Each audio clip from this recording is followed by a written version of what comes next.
Hello and welcome back to the Winning Agenda's coverage of a Magic the Gathering Ikoria Lair of the Behemoths draft. My name's Jesse Marshall, and we're hoping to go 7-0 here, which is a pretty exciting place to be in any draft. This hand looks pretty sweet. We haven't got the Call of the Death Dweller to bring back the Fiend Artisan in case it gets, Fire Prophesied on turn 2. But yeah, on the play, I don't think we can really complain about having Fiend Artisan into Bastion of Remembrance. Because if we do get to go fetch with the Soldier off the Bastion of Remembrance with the Fiend Artisan on our turn 4, then at the very least we'll be able to go and get a Whisper Squad to start that chain happening, which if the Fiend Artisan survives even further will lead to all sorts of enjoyable scenarios where we can pretty much fetch out all the best creatures in our deck as quickly as we like. So we're facing up against another cycling deck here, which is going to, we presume, mean that we're going to be wanting to get... so we're going to combat. See if this Fiend Artisan cops a Thunder Raptor to the face. Nope. Alright, so I think we'll probably play out the Bastion of Remembrance just to get the life drain started. So this is going to be cool. So please let us untap, because if we untap here, it's going to be Whisper Squad Town or Grim Dancer, and then a whole lot of fun. Cool. So we have untapped. We might cop a few to the Dome from the Marmoset, but we can go fetch a Whisper Squad. I think we'll just fetch Whisper Squad here, just to get the food happening, because also we can fetch another one this turn. So we'll pay 1, and it'll be like so. We'll sacrifice this. We'll fetch the Whisper Squad, and then we can Mutual Destruction next turn with one of our spare Whisper Squads. So that's all feeling pretty sweet, I think. Go to combat, end turn. So we'll have to cop 1 beat from the Marmoset, which could be, 6 or 8 damage, really, unfortunately, depending on what happens here. Okay. So, it's not the greatest, but not the greatest for us, given that they'll be able to bring back the Evercool Phoenix with the token. But by the same token, we can just Mutual Destruction the Evercool Phoenix again after that. So it's not all is lost. Just go ahead and activate this since they're tapped out anyway. Another Whisper Squad. And we'll get our action happening. So I'm going to try and use the Fiend Artisan again here for 3. So we'll attack first. Yeah, we'll attack with the team.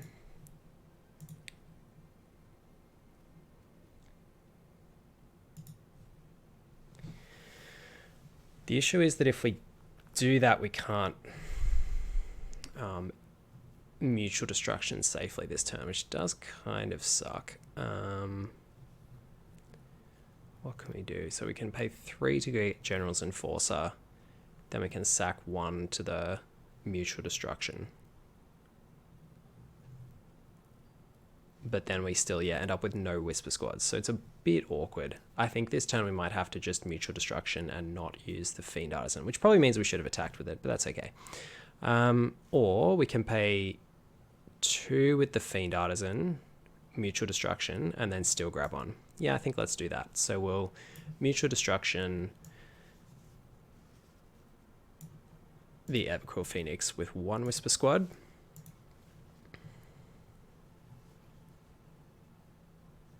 Oh, we don't even need to use that. We can just use the Whisper Squad. What am I talking about? It seems so dumb using the Fiend Artisan's ability to go get a Whisper Squad. Yep, so we'll just go fetch 2 more. That leaves us with 4 in play. Okay, cool. So I'll end the turn there. So yeah, this is going to mean that we can end up with 4 in play. Presumably they're going to get that. Okay, which means that our creatures aren't getting tapped this turn, which is nice. So we'll just go ahead and fetch.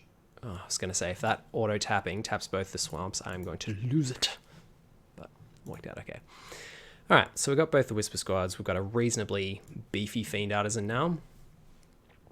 And we get to Mutual Destruction as well. So let's just go ahead and Mutual Destruction the... do we want to attack first? No, we don't, because we don't want to attack them into it anyway. So we'll get rid of the Evercool Phoenix. We'll fetch a General's Enforcer.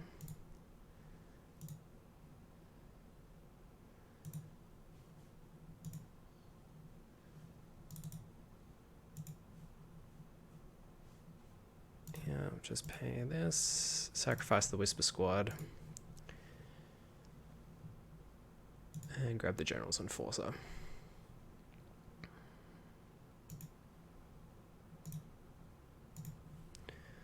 Cool. So now we can start removing these creatures from the graveyard. Hopefully we don't run into a Light of Hope on the Bastion of Remembrance. That would be devastating. All right. So let's make a creature and then sack it for 2. I think we've still got another 2-drop in the deck, do we? We should probably remember. 1, 2, 3. It'll cost us. Yeah. Let's just do this anyway. So we'll get rid of the Evercool Phoenix.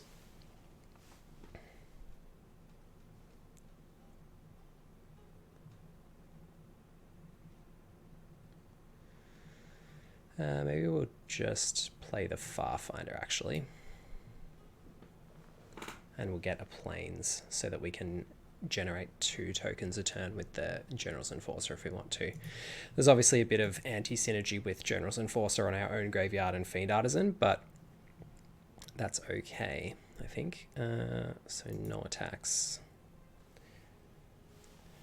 We can go and get Bushmeat Poacher next turn as well, which I think will be pretty sweet. The other option obviously is to get Grim Dancers, but I think getting Poacher at this point seems pretty good, given that we've got the Enforcer option.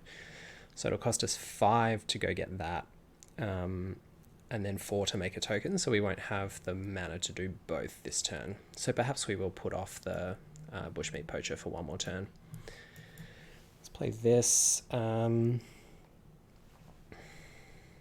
We can attack, I think, because we can Divine Arrow something, although it's not the best use of our mana. No, I don't love that actually. I don't think we're in a hurry. Let's Fiend Artisan for so if we Fiend Artisan for 3.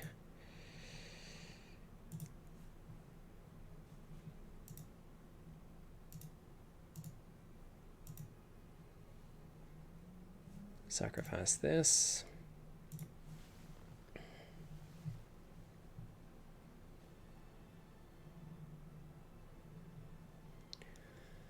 Go get the Grim Dancer with Menace and Lifelink. Pass turn. Sounds good to me. So this is a little bit slow, but we're able to remove things from their bin. Obviously, if we remove things that aren't creatures, we don't get creatures, but it does make the Zenith Flare plan a little bit less attractive.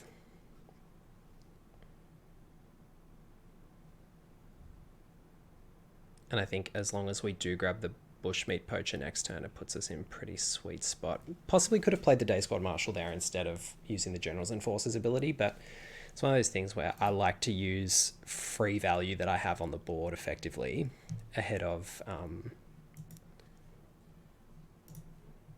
things that I have in hand. So let's just get rid of the Marmoset.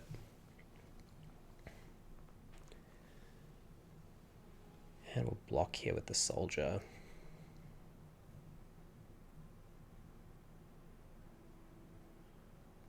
Okay, that's fine. We'll block with the Whisper Squad. Nope, okay.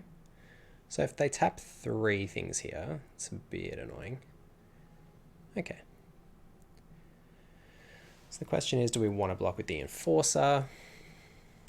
I think we're probably pretty happy to at this point.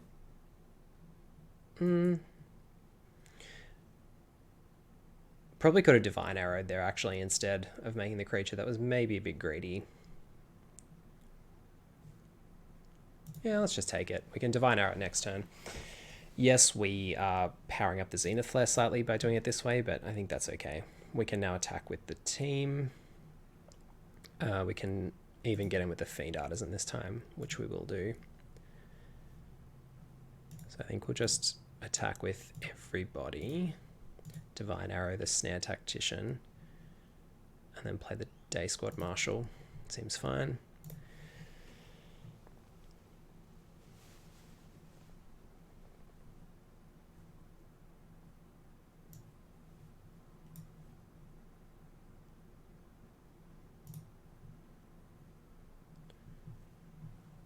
And then that doesn't quite leave us enough to make another creature with General's Enforcer, but I think that's okay. So put them to 1, and now all we need to do is, so they've got to get rid of 3 blockers to get us with the Marmoset, and all we need is for 1 creature to die.